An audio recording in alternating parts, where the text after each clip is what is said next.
Thank you, Kamil Janski, for staying with us. And it's an honor, a pleasure, especially I know you are very busy and you are working on your PhD thesis and you have some conferences coming up.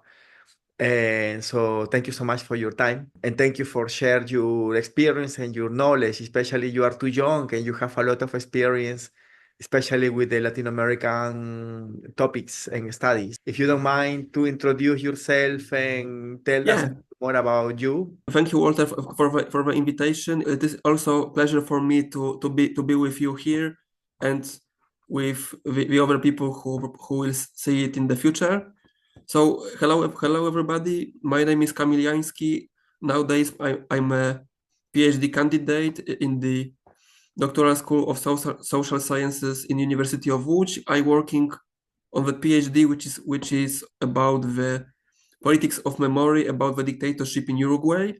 If everything goes with my plans, I will complete it and obtain the PhD, and then I can go with my research on Uruguay and in Latin America. I remember when I met you was more about spirituality, about religion, about Exactly. traditions. Why you were involved in all these things? What you were doing with all these Caribbean religions and cultures? During my masters, I also have a possibility to join the course, which was about the Caribbean religion and cultures, the other issues connected to the religion, and especially the religion which comes from the West Africa, as I remember. And there was a course which was coordinating by one of the Mexican professors. I remember that course was really interesting, and I was shocked how the religiosity and the spirituality is a widespread issue in Latin America, because we also talked about the Mexico, we focus on the Cuba, we focus on the Haiti, we focus on the Brazil also. Right now, I am intrigued about why Uruguay or why exactly Latin America. Why Latin America? As I remember from my primary, secondary, or high school, the only information which I obtained about Latin American was the case of Christopher Columbus, or the just basic information about the Maya or Aztecs. Nothing more, to be honest. When I was on my high school, I was on vacation on Dominican Republic then, and I fall in love with Latin America. Then I chose the American Studies at Jagiellonian University, and during that I go more deeper in Latin America. I also was collaborating with Centro Latino of Dr. Silvana Gomez, where I was a volunteer, and I also discover more issues about Latin America. And during my studies, I learned lot about the Latin America, the politics, the society, the religion, the culture, the other issues, and the researchers was focused on the Mexico, Colombia, Brazil, Argentina, Chile, Peru, Venezuela, even Guatemala. When I asked the professors and PhDs about the Uruguay, they told me that Uruguay is a boring country. Let's talk about Mexico. Everything, lots of issues happen in Mexico. Let's talk about the Colombia. Let's talk about the Chile. Let's talk about the Argentina. Or they send me to the books where I can find only the basis information, like how many people live in Uruguay, what is the capital city, when they obtain the independence. When I was in my studies, we of course learn about the dictatorship in Argentina, dictatorship in Chile, dictatorship in Peru, dictatorship in Brazil, but even the dictatorship in Paraguay. But I didn't know that there was also a dictatorship in Uruguay. When I found that information in one of the articles, I was curious and I go deeper, deeper, deeper, and this is the reason why I go for Uruguay. Well, Uruguay is a fascinating country. You know, it's one of the small countries in Latin Yeah, America, has exit to the Atlantic Ocean. Uruguay was the first country to make the land reform. So the first like agrarian reform in Latin exactly. America. I always feel fascinated, especially for for the culture and the education of the people, but as well, as you say, has this kind of like the dark history. I started working on Uruguay when I was on the last year of my master's. So now it could be like a fourth year of my own research about the Uruguay. I will have a possibility to visit Uruguay and the other countries in Latin America. Maybe not now, but in the future, I'm pretty sure that I will have that possibility. I established contact with some Uruguayan researchers, with Argentinian researchers, and the other Latin American researchers. So I do my best to establish lots of research contacts, and of course with the people from the human rights organization and the ex-prisoners organization. So we are in touch now. I hope that in the future I have a possibility to meet with that people face to face. Everything is a process, and so everyone lives a process. So you are living a process, and especially for a topic like most of the people, they are forgetting, especially the new generations in Latin America, in the world. Just a couple days ago, the Peruvian dictatorship, Fujimori died. The trails and all these investigations, they were canceled. So for the thousands of victims and people that suffered the dictatorship, even if he died, but they feel like they lost the battle because they never got the real, the truth. As the same in Argentina, in Chile, in Uruguay, there is a lot of victims or people that they call the desaparecidos, the missing people. Exactly. Even nowadays, we don't exactly what happened with all of the desaparecidos. We know the fate for some of the victims. Sometimes the researchers or a little bit help from the government sometimes found the remnants of the victims. But in my opinion, this is horrible for the families, because when we talk about the desaparecidos, it's the military or the other perpetrators come for somebody which was described as an enemy for the government or a danger for the country, and that family didn't know what happened with that person because the military didn't give the information, the government didn't give the information, and it's kind of a silence about it. Some people would like to know the truth. Some people don't want to talk about truth because they're afraid of justice and of being punished for the human rights violation. That's true. And even now, those the oppressors, the army, and all these people that were in charge, some of them are still alive, and some of them are old already, but they are having a good life and enjoying, their families. They are wealthy families and traveling around the world, and it's a pity. It's very sad. I guess those histories happening all over the world. In the Second World War, still like Yeah, in Poland as well, many similar situations. doing my PhD work, I see some correlation between Poland and, for example, Uruguay. Even if we're talking about the end of the dictatorship in Uruguay was ended by the kind of agreement between the military and the medium opposition, which was taken in the in the Club Naval. In Poland, it was the kind of agreement between the opposition and the communistic government in the roundtable discussions. So this is one of the similarities. The other one is the issue of the politics of memory in Uruguay.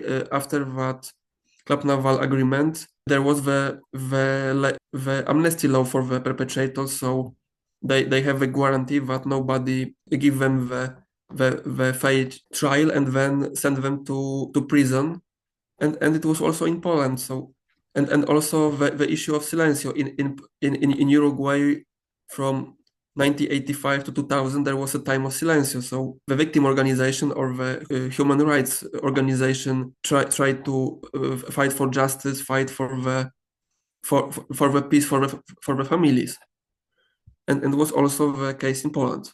not only in Poland, in Peru and Yeah. in Chile. And your project is even if it's focusing in a reality that can be like a just Uruguay, but as well it can help other researchers from different countries to get some clues of what happened in their histories. Yeah, So yeah, you are doing very you are beautiful totally thing. right. Yeah. You as a Polish student, so tell me, it's difficult, especially for example for me as an immigrant, and right now it's coming a lot of like a foreigner people to live in Poland, and some people wants to start a master, wants to start a PhD. How is the process here in Poland? Is difficult to get a master degree or a PhD? In my opinion, if we talk about the masters, it won't be a problem for the foreign students because lots of universities have kind of a welcome centers which take care of the foreign students. The foreign students just need to apply for the studies. So in my opinion, the biggest challenge for the foreign students it could be to learn the Polish language and to try to in some way adapt to to Polish culture because it's in some ways different from Latin American cultures or from the South Europe, uh, West Europe, and etc. Do you feel or do you think the Polish academics or the Polish researchers they have a special interest in Latin American topics?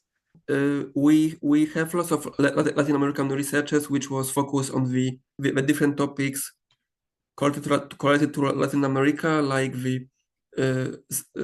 like the culture, the society, the music, the videos, the architecture, uh, political issues, security issues, even geographical issues or the ethnology, anthropology. Of course, some of researchers are focused on the one specific country. There was also the people who work on the Latin America, like on more basic level, but they focus on everything. From the other side, in Poland, we have the department which is focused on Latin American studies or the institute which was focused on Latin American studies, and of course we have the American studies, Latin American studies, Ibero-American studies, or the Spanish philology, which was not only focused on Spain and Spain, but also on Latin American countries. Lately, I start to realize there is a big influence of Latin culture here in Poland.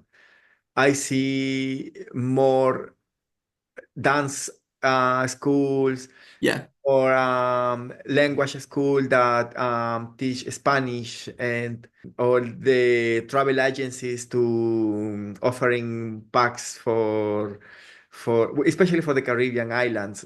I don't know if it's the exotic part or they are really interested in Latin culture. I think it could be both. Something which is exotic for Europeans, it will be also interesting because it is something mysterious. It is something which we don't know, something different, which we can try the Latin American dishes. We have an opportunity to a little touch the Latin American culture, to understand the Latin American people and the Latin American ideas, the Latin American societies. When I was in high school, I attended the classes of bachata and also during my at the beginning of my studies also touch a little bit bachata for a while. So you are not only a researcher of the dictatorships in Latin America, so you are Yeah, a bachata dancer. yeah. For example, in Wrocław, we have the Latin American club which was set up by the guy from Cuba. In Krakow. There are also the cafeteria Bonobo, which is one of my favorite places in Krakow, and I hope we meet there in the nearest future. And also in Łódź we have the Unamos Cultural Foundation, which also organize the events working on Latin American issues.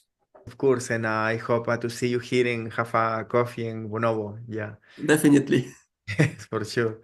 So you as a researcher, you are preparing to make an academic life, to be a researcher and work in the academia. Do you feel like here in Poland the academic professionals are well remunerated, are well paid? I don't think that if you compare, for example, to West Europe, to USA, to Canada, I don't think it's enough, and it's not for the research working in Poland. There is always the option to get the grants, funds, and Of course, yeah, it's take lots of time, but not even to think on which project or part of project you would like to obtain the funds to understand the all bureaucratic issues correlated to prepare the grant application, but also the time which you wait for the decision of the commission. those are long processes, and also as well there is a lot of candidates, and that is another thing, right? Yeah. The one way is to trying to obtain the kind of a national grants from the from the NCN. For example, for the PhD students, it could be kind of a preludium, or for the more experienced researchers, it could be Soniata, or the Soniatinia, or the Opus, etc. This is the one way. The other way is to try to obtain the funds from the Foraging Foundation, or the Foraging organization. So like for example, the Fulbright, you have the German ministry grants, the French ministry grants, the Japan ministry grants, and also on the level of your university. For example, financial support, one per year from our doctoral school, and one per year from the doctoral society. Where do you see in 5 years, or in the life? I feel that now I'm on the right direction for my life. I really would like to be a researcher, but to be honest, I don't feel I can do the research and also being a good academic teacher. So it's hard to say if I stay in academia. I see lots of possibilities for my future, and also some of possibilities for my research, because I see some similarities between the Uruguay and Poland, so I can go with that way. I also can go more deeper in Uruguay in the other searches to more understand that country, because in Poland there is no research nowadays on Uruguay, so I can go in that way. Or even in the European scale, there is less research on Uruguay than if you compare it to the research on Argentina, Mexico, Colombia, Brazil. Of course, I hope that my research could help to better understand the issue of the politics of memory, and I also see in Uruguay some of the ideas which I think that could be in some way incorporate in not only in Poland, but maybe in some countries in the Europe. That's beautiful, because there is people that are looking for answers. Exactly. For other side, I know Poland is a very religious country, and especially here in Krakow, there is churches and monasteries in each corner of the city.